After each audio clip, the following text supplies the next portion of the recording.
Okay, so section 3.2, investigating quadratic functions in standard form. So 3.1, it was written in vertex form, which shows the vertex specifically. Now we're talking about standard form. And this is what it would look like. Okay, so f of x is equal to a with an x squared plus b with an x plus c. Okay, so this c is your constant. It doesn't have an x with it. And it's always going to be your y-intercept. So where your graph is crossing on the y-axis.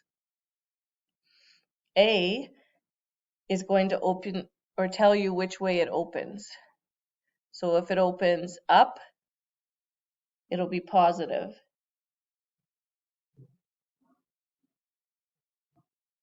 If A is negative, then it opens down like a frown.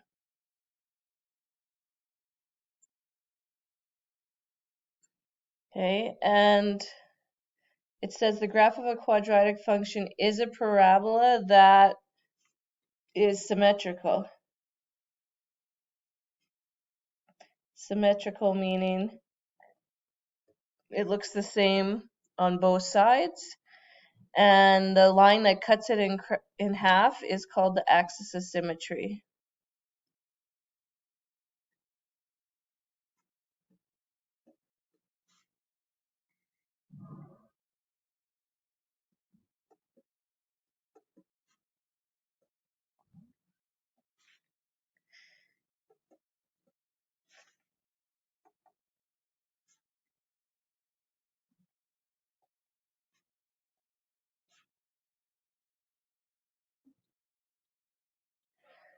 Okay, we talked about the axis of symmetry in 3.1 as well.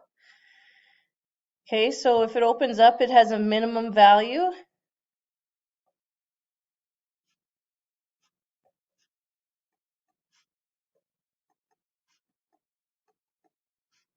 And what that means is, it opens up, it looks like this, smiley face. And so if I was trapped in there, I could only dig as far down there as this parabola would let me. So that's why it has a minimum value. Okay, that's as low as it can go. If it opens down like a frown,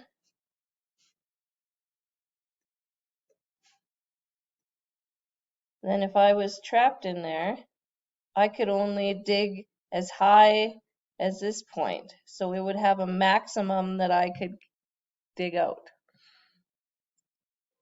So opens down, it has a max. Opens up, it has a min.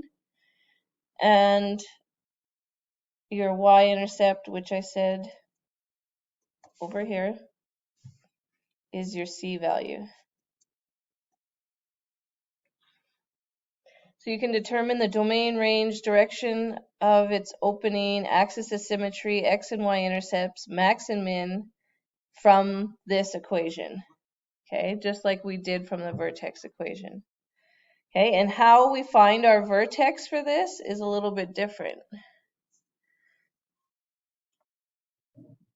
So we're going to find our vertex using this equation right here. Okay, and that'll give us our x value. We'll just let it focus.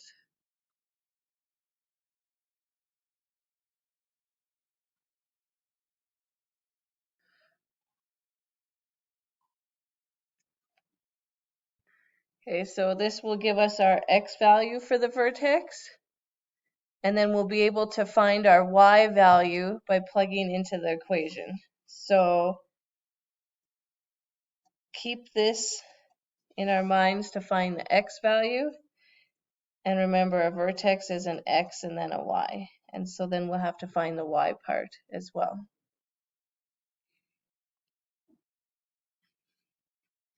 Okay, so let's do this example.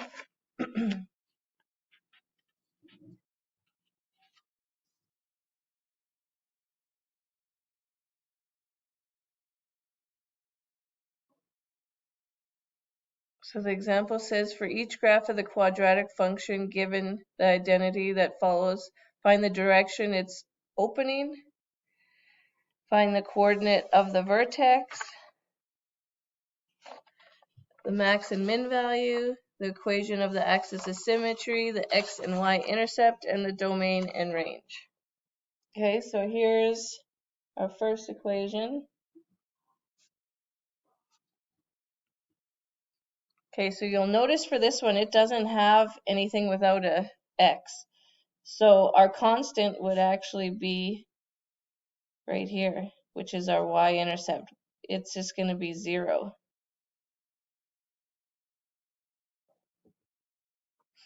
Okay, which way is this going to open? Well, we look at our a value, which would be in front of our x squared. And since it's positive, it's going to open up. Okay, we need to find our vertex. So we need that equation from the first page, and it's minus b over 2a is going to give us our x value. Okay, so this is my a, this is my b, this is my c. Okay, so our b value is 4. We have a negative sign, and it's 2 divided by our a value. Since there's nothing there, it's going to be 1. So this is minus 4 divided by 2 is minus 2. So our x value is minus 2, and you need to take it and plug it back in where all your x's are to find your y. So minus 2 squared plus 4. Instead of x, I'm putting minus 2 plus 0. This will give us our y value. So minus 2 times minus 2 is 4.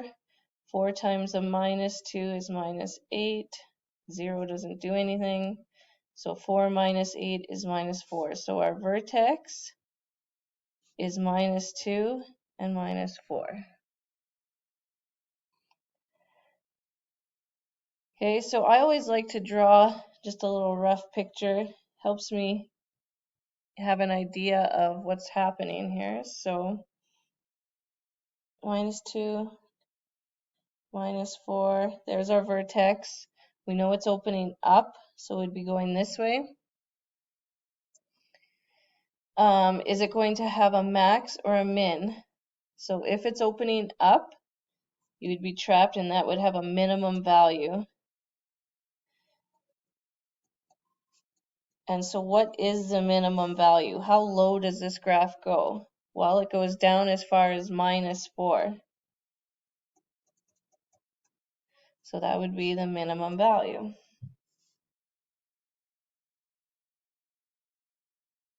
Okay, the next part says, what's the equation of the axis of symmetry? Well, this is going to cut our picture right through the vertex. So that value is our x value. So the axis of symmetry is x is equal to minus 2, because that dotted line is going to cut our picture in half. Okay, so how are we going to find our x and y intercepts?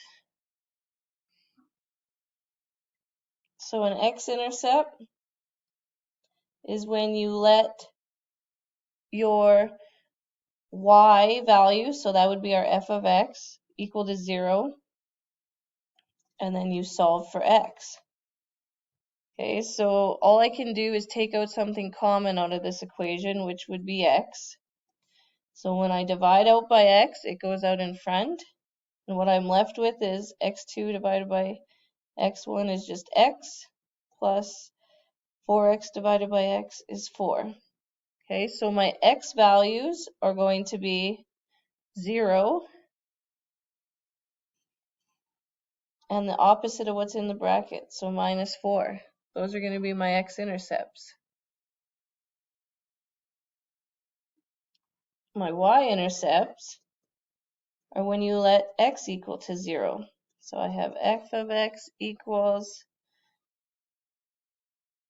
and our equation to start was 0 squared plus 4 times 0. We replaced our x with zeros, so you end up with 0.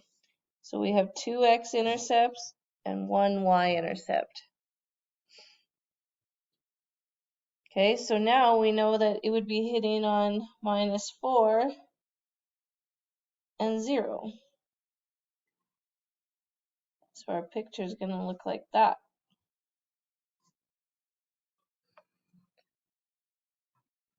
Okay, and then the last piece is the domain and range. So the domain means our graph is going to continue to get wider and wider, include all our x's. So we're just going to say XER, which stands for all real numbers of x. And then our range is what our y's include. So if we look at our picture, our y is -4 and anything higher. So you would say y has to be greater than or equal to -4.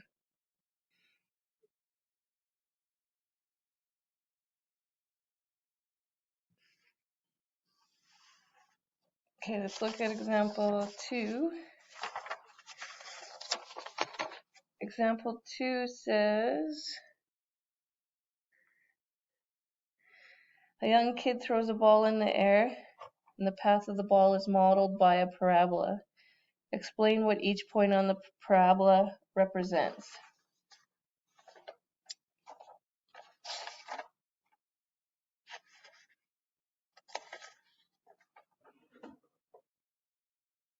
So,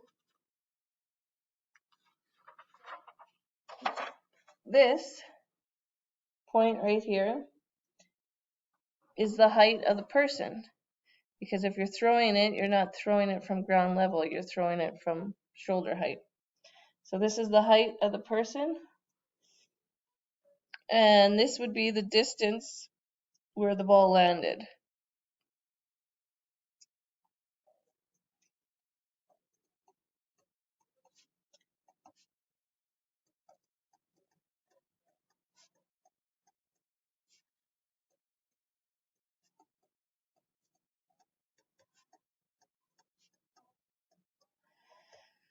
And this is the pathway. So he throws the ball, it goes up to its highest point, and then down and hits the ground. Explain what the vertex of the parabola represents. Well, the vertex is the highest point at which the ball traveled.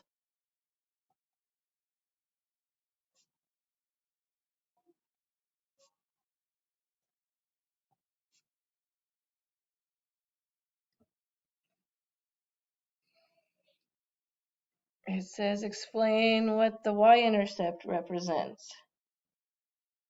So the y-intercept, again, was right here on the graph.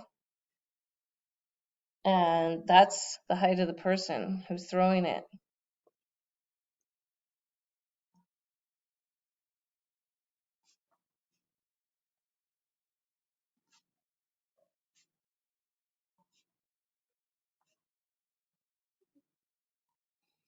Explain what the x-intercept represents. So that's the x-intercept. That's where the ball lands.